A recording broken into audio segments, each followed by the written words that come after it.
Benedikt, fóru rosalega vel af stað. Kemur einhverju fingri á það hvenær þetta svona botnin fór að detta út úr þessu? Það er skelfilegur þriðji leikluti. Já, það var helst það eiginlega bara. Við komum einhvern veginn svolítið flatir út hann í þriðja. Svo þegar við gerum skiptingar þá breytist eiginlega ekki neitt og það voru þannig eiginlega bara 10 lélegar mínútur hjá okkur. Restin af leiknum maður sé nokkra ljósa punkta í því en það var helst þriðji leiklutin sem fór með okkur í þessum leik.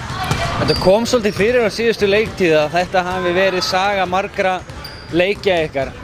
Telur að þessi færir að fara frá því level og upp á næsta núna á þessu tímabili? Já, ég held það klárlega.